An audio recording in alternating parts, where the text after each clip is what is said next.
Whether Roman, Greek or Norse mythology, all of them have a concept in common, which is to create amazing, interesting stories that are either teaching or entertaining us. For a story to be good, there usually has to be a thing driving the plot, either a conflict, problem, or in this case, a villain.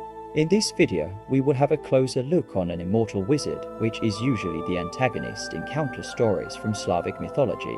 We will talk about Koschei the Deathless.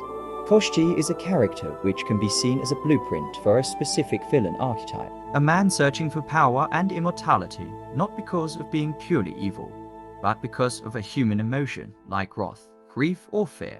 In this case, fear, the fear of dying. The story of Koschei's immortality is often seen as a cautionary tale about the dangers of seeking immortality at any cost, as it portrays the character as a villainous figure who is willing to harm others to maintain his eternal life.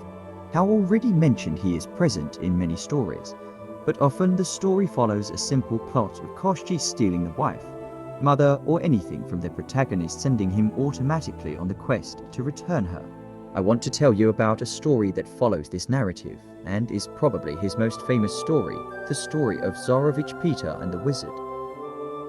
The tale begins with Koschei capturing the wife of Tsar Balianin, which then sends 3 of his sons to rescue his wife. While 2 sons don't manage to make it through to Koschei, Petr, the youngest son, manages to confront him. I think it's important to mention that while in other stories Koschei is kind of a lone wolf without a particular place to live, in this he is at the peak of his power with having multiple castles, an army of horrific monsters, and unmatchable magic abilities. With that said, Petr still manages to find his mother enchained in Koschei's castle, which is placed on a mountain. Even though Petr was prepared for a fight with the sorcerer, he freezes in fear after finding out his true power, the immortality. Mother of Petr manages though to find out the sorcerer's secret. His soul is not hidden in his body, but in a broom. After finding this out, she started to decorate the broom with gold, after which the wizard told her that he lied to her. His soul was not hidden in the broom, but in a bush in the garden. Thereupon she started to honor the bush in the garden. Because Koschei thought that she really loved him, he told her the truth. His soul was hidden in a needle, in an egg, in a duck, in a hair which is in a chest on an island called Vian.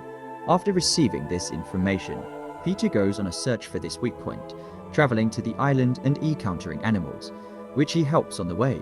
On his way, he helps out a bear, otter, hawk, and pike. Arriving at the chest, he tries to open it, but it seems to be impossible. Until suddenly, the bear appeared and opened it, leading to the otter catching the hare, the hawk catching the duck, and the pike bringing him the needle within the egg. With the egg in his power, he returned to the castle of Koschei to rescue his mother, this time destroying the egg in front of the wizard's eyes, causing him to lose power and snapping the needle, leading to the wizard combusting in turquoise flames. This tale is one of the first of its kinds, inspiring the nowadays often used plot structure, which goes like this. The face-off with the villain leading to flight and search for a way to defeat him, and in the end overcoming this obstacle with the new gain power. Other Koschei-related stories that are worth reading are the death of Koschei the Deathless and the Snake Princess. They all have a similar structure, though from times to times the image of Koschei changes, him being sometime a troll or a different magical creature. Except Hellboy and The Witcher, there is no recent good representation of Koschei the Deathless, but he inspired a kind of wizard called the Lich, with the Lich King from World of Warcraft being the most famous. There is no doubt that Koschei has been influential on actual media, but remained unknown because he didn't get a film, game or book to shine in recent years, but still manages to secure the title as Russia's greatest villain.